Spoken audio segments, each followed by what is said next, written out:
Good to be here. Always good to be here. How annoying was that intro? Welcome to another episode of Matt's Art Chat.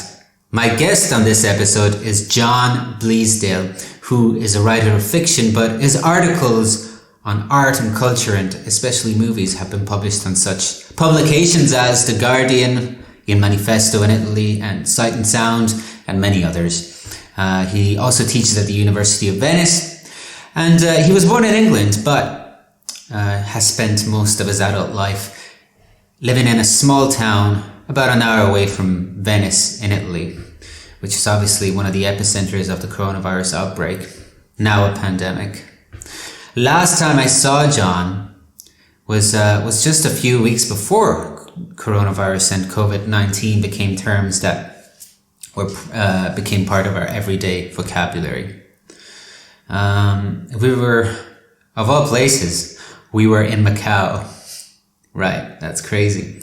And we were both covering a film festival there. So in our chat, we talk about his experiences of witnessing the rapidly escalating situation as far as the coronavirus outbreak is concerned in Northern Italy, while living in Northern Italy. So the first-hand experience. And obviously the situation has escalated since then, and it's gotten to the point where the Italian Civil Protection announces frightening numbers that average at 600 or 700 people who died of the coronavirus every night. So pretty scary stuff. But we also talk about art and especially writing, and we especially focus on his first published novel, Blood on the Grass. Thank you very much for watching. Stay safe, stay healthy, stay strong, preferably stay inside, and wash your hands. Enjoy.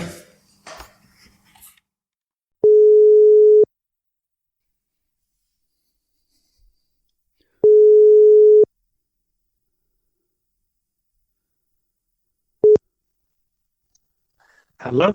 Hey, John. How are you? Hey, Matt. I'm good. I'm very good. How are you? It's good to hear you, and thanks for taking the time for doing this. I really appreciate it. What's the situation? So first of all, where are you at the moment?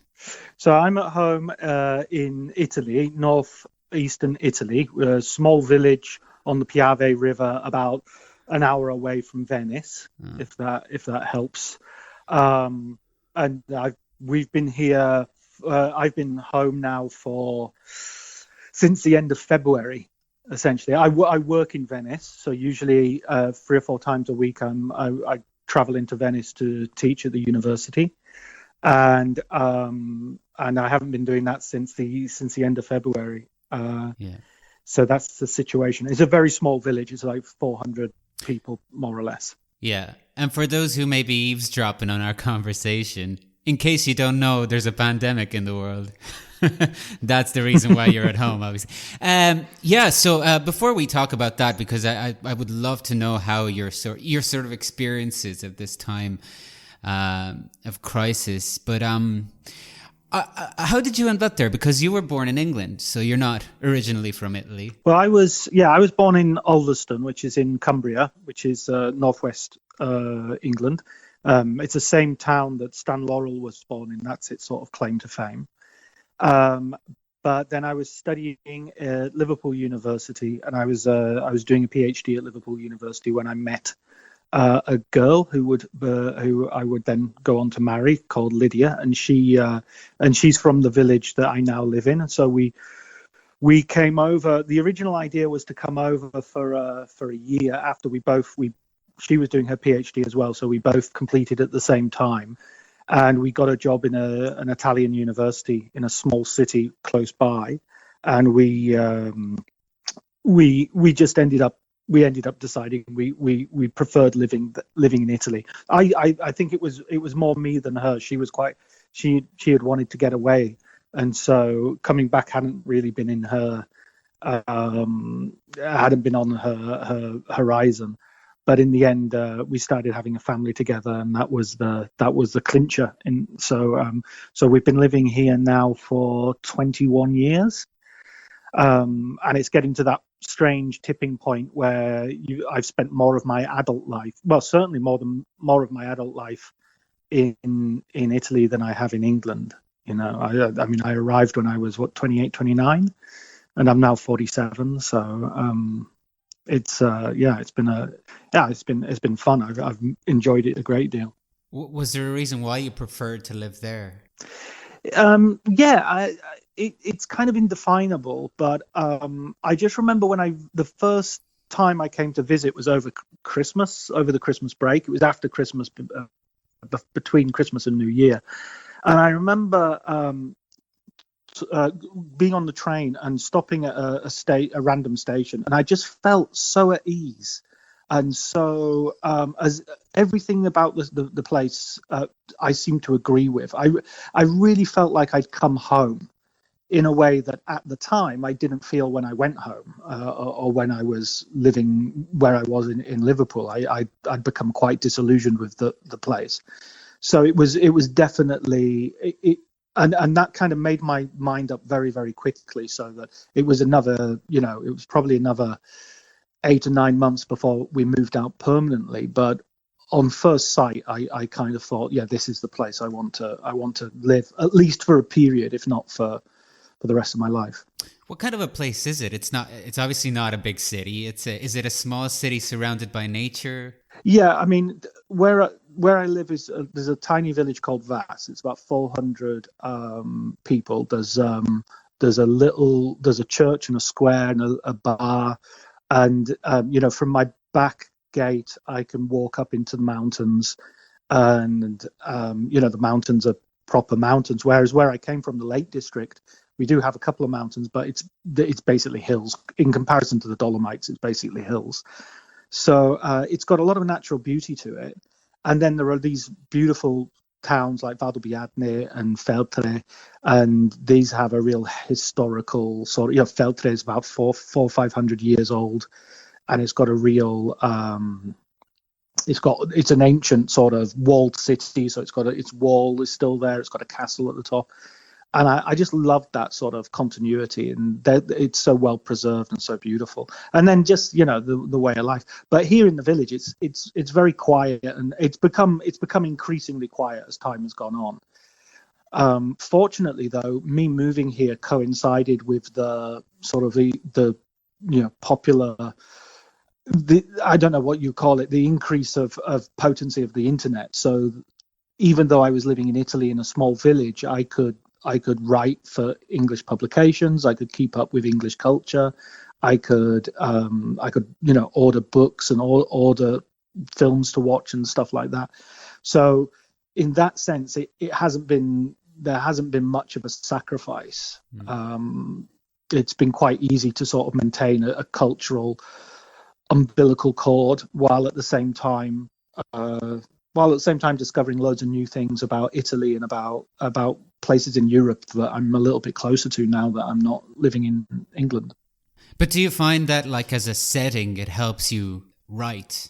Oh, absolutely. Yeah. I mean, absolutely, because there's plenty of opportunity to go out into nature. And I mean, I'm from the place I originally lived was a little hamlet called Paradise, was this really tiny, which overlooked the Irish Sea, back in Cumbria. And so I'm from a place which is very small and very isolated and very and full of natural beauty. So in a sense, that sort of sense of returning home was probably quite literal. And I'm able to, that's something I've come back to. I enjoyed being at the city when I was in my teens and early to mid 20s. That was amazing. That was brilliant. But I would never have written the way I write if I'd continued living there, because there are just too many distractions. I would, it's too easy to go to the pub at lunchtime and then, not go back and do any writing or do any work. So I couldn't see myself sort of succeeding in the same way if I'd stayed in England. What about now, like with this coronavirus thing and the quarantine? Do you find that it's affecting your writing? Perhaps is it helping, or is it doing the opposite? No, from a practical point of view, it's definitely helping, because it just means I have more time at home, and you don't have so many distractions. So I've started. Also, the other thing is immediately realized that this was going to be long. I mean, even when we're talking about April, there are a lot of rumors immediately going around that it wouldn't be April, it would be May, it would be June, it might be. So in that case, I thought, well, if we're going to have such a long time, I'm not doing anything productive, then I want to produce something. I don't want this to be, a period of time in my life where I just sat inside and didn't do anything. I want to come out of this the other side with a novel or a screenplay or something. So I immediately just started writing. I had an idea for a project that I'd been sitting on for a while, and I just sat down and started writing it. And I'm on page 60 at the moment. So, wow. So I'm on. I'll probably finish it. Usually 70 is the tipping point where I think, right, that's too much to abandon. I lost you a little bit there, but from what I understood, you immediately realized that this was going to take a long time. I mean, this wasn't something that was going to be resolved within a few days or weeks even. But was there a moment when you had that realization? Oh, yeah, absolutely. It was once they started talking about April, which was, a bit over a month to go. So it was only like four weeks. But as soon as they talked about that, it was immediately apparent that no one was saying, and we'll definitely be back in April. It was like the lockdown will be extended to April provisionally. So as soon as, and I'd already been at home for 2 weeks because the schools and this area had a slightly different approach to the pandemic. Because Veneto and Lombardy have both been the most affected regions in Italy. So I knew from that point, yeah, this is definitely going to be a long stretch. So I might as well sit down and produce something constructive. Yeah. I think, come out the other end with something in hand. Yeah, I think the moment I realized this was serious was when they suspended the Serie A. I was like, that there's no way they would do it if it wasn't serious in Italy. Yeah, no, that's absolutely true. And they are talking about there was one match, I think it was between Atalanta and Valencia, which they're talking about as being a big mistake because apparently there are lots of people were infected in the stadium. So yeah, and I look also at Liverpool, who I still have an emotional connection to with the football team, and I look at that game with Atletico Madrid, and I think that was crazy that there were thousands of Spanish football fans who, at the time, were not allowed to watch football in Madrid, but were allowed to travel to Liverpool and attend the game there. I just thought that was crazy. Yeah, I agree with you. I thought it was crazy too. But, just on a lighter note, I mean, it's not really a lighter note, but what are the chances that this would happen in the year that Liverpool was about to win the league for the first time in ages? I know. It's absolutely gutting. But at the same time, it's such a strange shift in our values that, when that first started to be voiced, the idea that games would be stopped, the Premier League would be suspended. That first week that was out as an idea, I was really upset. Because I'm a huge Liverpool fan. I've waited 30 years for us to win the title. And by the week after, I'd almost forgotten that was even an issue. The importance of it just evaporated. And part of that, I think, was also Jurgen Klopp's brilliant statement in which he talked about football being the most important of least important things. And I thought, well, if that guy, with all he's put into it, if that guy can have that philosophical attitude, then I'm going to follow that lead. So speaking of what's happening, you live in one of the, is it the red zone? Are you in the red zone at the moment?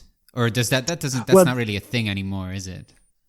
No, that we weren't initially because that was Treviso, but where our province is right on the border of Treviso. So Treviso was one of the provinces outside of Lombardy which was in the red zone. So I literally, as I go to the supermarket, I cross into another province, and there were roadblocks, and people were stopped going in and out.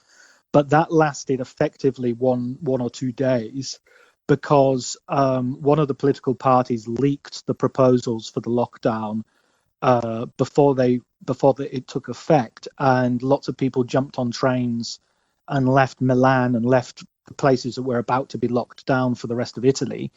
And so within a few days, the government decided, okay, well, now we've completely lost control. We're going to have to shut down the whole country. So we all became the red zone at that point. Speaking of politics, what did you think of the way in which the Italian government and politicians there responded or reacted to the crisis? I think it's been, I mean, the government that's in power now is a sort of coalition, which is very much a pragmatic coalition. It's got ideologically, they haven't got much in common, but they're just basically a pact for stability. So that's prior to the crisis. That's nothing to do. That's since September, I think. And when the crisis happened, I was not necessarily a supporter. I didn't mind the government, but it wasn't something I'd actively voted for. But when the crisis has taken place, I've been very impressed with what they've done. They've followed the advice of the scientists. They've taken action that I consider quite bold, and the leader Conte, the prime minister, has been extremely reassuring and calm, but at the same time very firm in putting the measures into effect. He's been giving more or less daily press conferences, and he always talks a lot of sense. So I mean, in my eyes, he's definitely growing in stature. It's also funny as well, because there's a lot of gifs and memes and stuff on the internet here of people finding him very sexy all of a sudden, which is a very typical sort of kind of a good, funny sort of response of people being enthusiastic for once with their elected officials. Yeah, I'm actually discovering him now. I mean, he seems to be a nice guy, and there's something reassuring about his tone. It's almost old-fashioned. It's almost like fireside chats, because these talks, I mean, when he holds these conferences, they're usually not in the middle of the night. Some of them have been quite late at night too. So that's true. Yeah. It is a different approach to some of the leaders around the world, I think, and it's quite. I think he's a nice guy. I mean, that's the impression that he gives me. Yeah, I think you're right, and I mean, it's interesting because what happened was basically the last general election. The main parties that won were the two populist parties, the far-right Lega and the populist Five Star Movement. And because they were more or less equally balanced, they couldn't elect either one of their candidates as a prime ministerial candidate. So they put Conte in very much as a kind of puppet, so he could go and do all the formal stuff while they held the real power. When that government broke up, he decided, I'll lead another government of stability, but again was seen a little bit as a puppet sort of character. But he's really grown into the role. He's really become someone who seems to be taking charge. And the populists, the Five Star Movement has kind of cannibalized itself and is no longer as much a political force as it once was. And the far-right League Party are kind of irrelevant. And they're kind of looking a bit facile because, I mean, they were doing a lot of Instagram politics and stuff. So in the middle of a sort of pandemic, and they also made a lot of videos and things at the very early stage of the pandemic of, inviting people to still come to Italy. Don't believe all the rumors. Rome's safe. Come, and now those all look like very foolish things to have done. So I haven't looked at any polling, so I don't know how it's going, but I get a general feeling that people feel this is necessary because people know that, people are dying. I mean, we had, 3 days ago, we had almost 800 deaths in a single day. So, that touches people. Everybody knows somebody who knows somebody, How would you compare this, the way in which the Italian government reacted to, say, something as drastic and different even as Boris Johnson? I think the initial idea. Well, I mean, I went to the doctor on a totally unrelated medical issue earlier this week, and the doctor said to me, what is going on in your country? What are they playing at? And he seemed to be very, very sort of like aghast. He really couldn't work out what was going on there. And I think I would kind of follow his opinion, because I think what they tried to do was they tried to work out a communication strategy and then fit a policy around the communication strategy, rather than the other way around, rather than having a definite policy and then working out how to communicate it to people. So, for instance, they had this idea that if you ban people from going to football games and stuff, people will get bored of that, and they will somehow get around your banning. And but none of that sort of research that is based on. There's never been a pandemic like this. So the actual conclusions you're drawing is from situations which are utterly different from the reality we face now. So I think it's a lot of sort of, I wouldn't say pseudoscience, because there's a lot to be said for sort of behavioral science and looking at predicting people's outcomes. But I think they were a little bit too taken with this idea of nudge politics and science, but primarily because it meant that it was something of a compromise. So I just think they're ending up in the same place as we are. They're ending up more or less locked down, more or less, rationing what people can do and what people can, the activities people can have in their private lives. But it's been much less effective because they've done it by dribs and drabs, and and there's no sense of urgency, or there is now, I think, but that urgency was really needed a couple of weeks ago. Obviously, this pandemic is impacting all aspects of our lives and work as well. And you teach at the University of Venice. How are you still doing classes online, or how has the university reacted to the pandemic? Yeah, from the very start, the very first week I started working on. I was using Skype to video conference my students, and the first idea was, I'll give them a load of homework, and I'll use the Skype sessions to check that they're doing it, and then we'll be back at work. So it'll just mean that I haven't missed a week. It was purely that. But as the weeks went by, it became very apparent that we weren't going back. So we started doing basically the same timetable I would be normally doing at university. We started doing on, I think we've switched to Google Meet now, and we use it. It's very similar to Skype anyway, but it's a different platform. So we do lessons on that. But I also found that, as well as continuing the courses, from a psychological point of view, the students really require, and so do I, to be frank, we require social contact. We need that.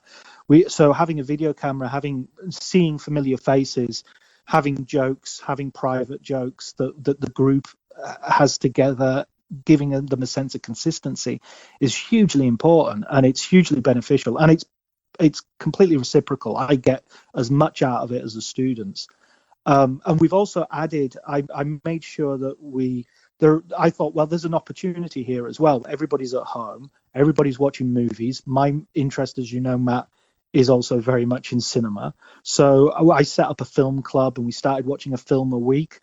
And I invited, I've invited some like journalists I know to come and do the class.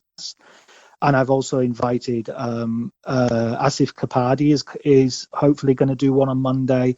The director of Amy and Maradona documentaries, he's going to come. And so I'm trying to sort of give them additional stuff that will be, we'll make sure they don't feel like they've just been forgotten or left behind. And not all my colleagues are doing the same. The university is very, they want to keep the doors open. They want to keep the lights on, even if we're not in Venice. It sounds like you're taking full advantage of the technology then. Absolutely. I mean, I just hope the technology holds up, because I've been hearing about Netflix slowing down and the internet will be having blackouts. And also in our house, I've got two daughters, both of whom are at high school. And so, and my wife's a teacher at high school. So in the morning, everybody is on Skype, everybody is on Google Meet. We're all video conferencing from different rooms. So it's I mean, at the moment it's holding up. So hopefully it will continue. I think the internet is right now the reason why we're all not going insane. Yeah, I think as well, hopefully, I had this idea yesterday. I was on Twitter and I was thinking about this, that, like in England, when parks during the 1980s became sort of the places where people would go and get drunk and vandalize things and, go and buy and deal drugs or whatever, whatever sort of ASBO sort of behavior, you want to demonize or whatever, but that was what parks sort of became. And they only became that because actual people stopped using them. People stopped going out and going for a walk and all the rest of it. So if there's no one there, then you can do what you like. And if you can do what you like, then, sometimes people behave badly. And I sort of feel like Twitter is a little bit like that, everybody just uses and abuses it and trolls and all because it's not really vital. It's just something that's there, and it's something that but I think if we start using things like social media really seriously as a vital psychological space that we actually need, then we're going to have to cut the grass and, and rake up the dog shit and whatnot and make sure it's safe for everybody. So that's me being optimistic. Hey, isn't it crazy though that just a few weeks before the coronavirus became part of our vocabulary, we were in Macau, so we weren't far from the place where this whole thing started. Absolutely. No, I've been Googling the dates because I think it was round about the 30th of December that the first cases were recorded. And we were in Macau, till the 10th or the 12th of December? Yeah, something like maybe that. Even later, maybe the 15th. Yeah, no, I mean, that is bizarre. That is a real... and of course, when I came home, I felt I had a little bit of a cold, and I think back now and think, oh my God, I wonder if that was a coronavirus-related fever, I wanted to ask you, just speaking of film, because as you said, you're a big fan of films, and you write for several publications about cinema, and you go to different film festivals. Obviously, this is going to have a huge impact in the film world at large. It is already having an impact in the world at large. The Cannes Film Festival has been postponed, and that's the thing that really possibly makes you understand the extent of the situation. What do you think? Yeah, I mean, I think there's a real apocalyptic feel at the moment that some people are talking about cinemas going to the wall, the theatrical window disappearing, and people not wanting to wait anymore to see films because our habits will have changed because of the coronavirus. I think a lot of that is overstated. I mean, I watched The Invisible Man last night on sort of pay-per-view because there's no other way of seeing it, but I'm sure as soon as this is over and the cinemas are open, people are going to flood back. People are going to have a hunger to have communal experiences, whether that will be limited for some time by social distancing. So maybe cinemas will run at half capacity and not play to packed houses, but I think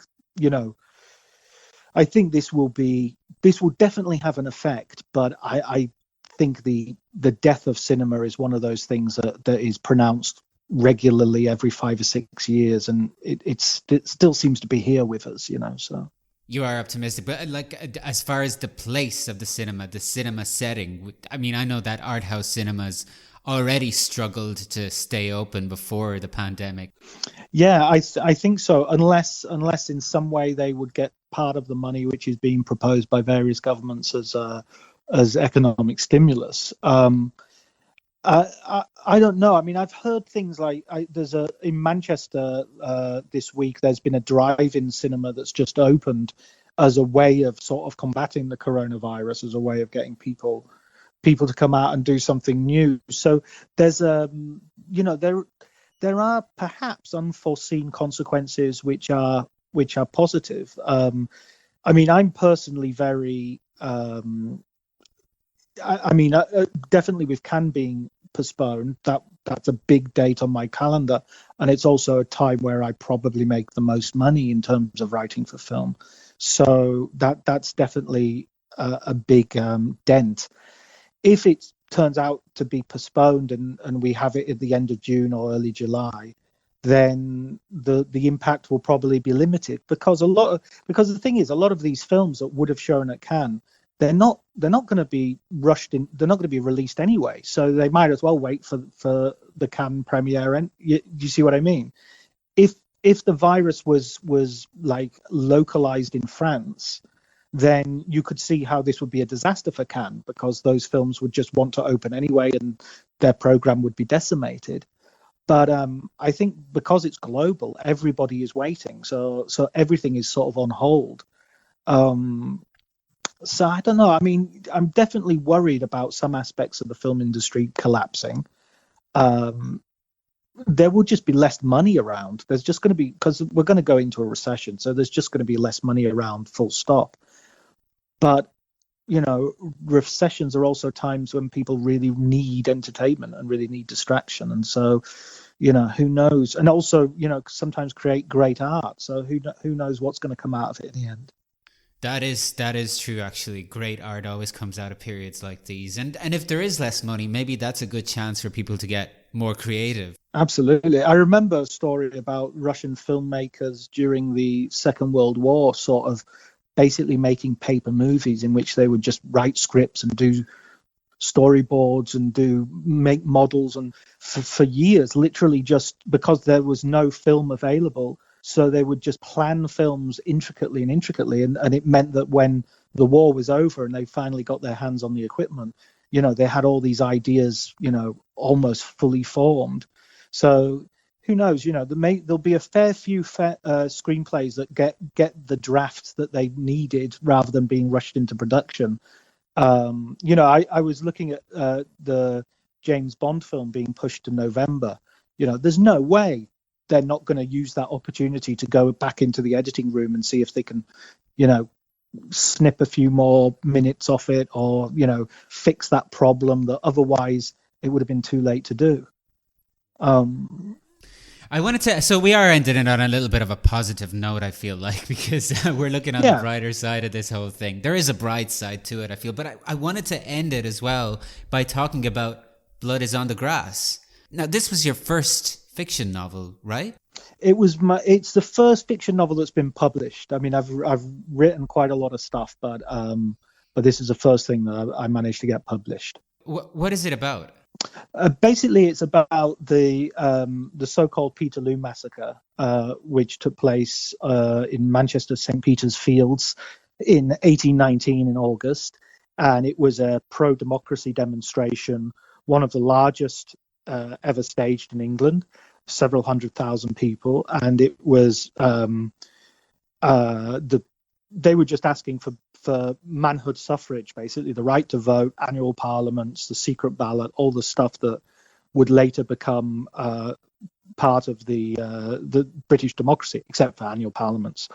And the militia and the government forces essentially decided to disperse the crowd once the meeting was already in progress, and they charged the crowd with cavalry and swords, and a number of people died, a few hundred people were injured, and it became a date of infamy in the relationship between the working class and the British establishment.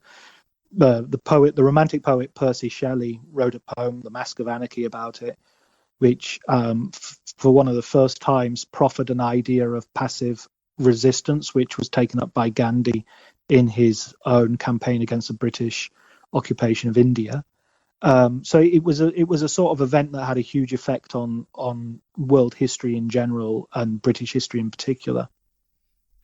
And is there a particular reason why you were interested in this period? Yeah, I mean, I'd written about Shelley. Shelley was my PhD topic. So I started off by writing a short story about Shelley, hearing about, because he was in Italy at the time. So I was in Italy, so I felt a certain parallel. But in the end, I actually got rid of him from the novel, and the novel just follows two lives. It follows a private soldier from the Waterloo campaign, which is why Peterloo got the name it did was it was a sort of, one of the victims of Peterloo was a veteran of Waterloo. So it was this idea that, you know, you fight for kings and queens, and then you come home and you're treated so badly, and you end up being killed for stepping up and asking for your rights to be respected. So he's one of the main characters, and the other character is a factory girl who sort of moved from the country, and they don't actually meet or anything. It's not like a romance or anything like that. But you see through their lives the reality of, well, as close as I can get to the reality of that sort of poverty and that sort of exploitation and hard work. And, you know, hopefully there's some humor in there, and there's some, you know, I'm very interested in the past as a totally different place. I'm not interested in the past as a sort of form of now with people just wearing different clothes. You know, I'm always very, when anybody ever says something is a timeless story, I'm always very suspicious, because I don't understand how anything can be a timeless story. You know, you live in time.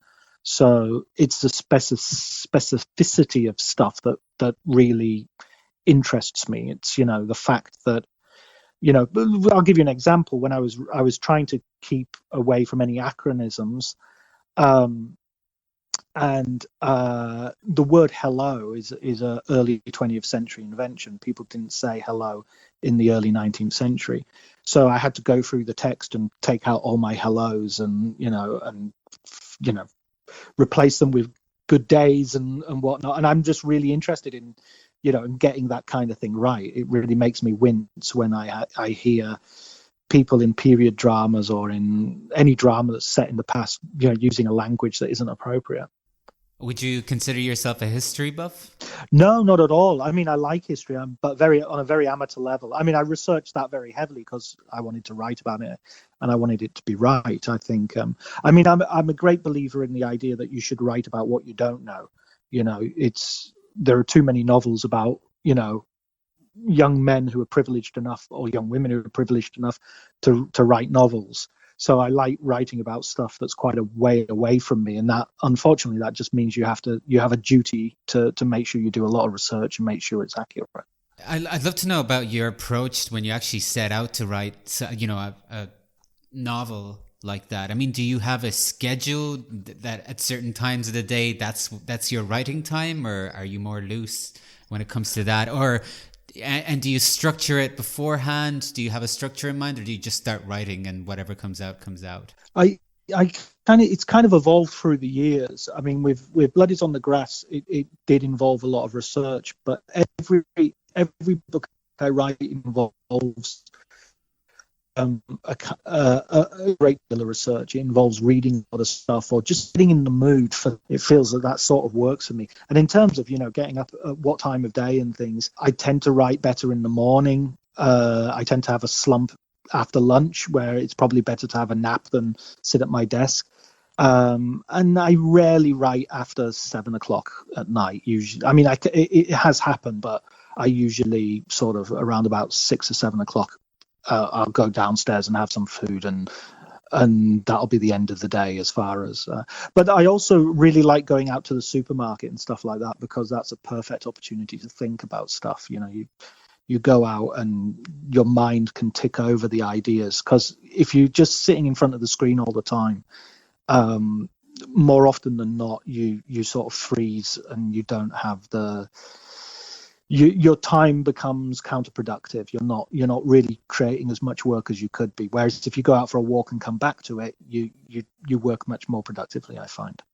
Yeah. Presumably these days you've had to cut down on your trips to the supermarket, right?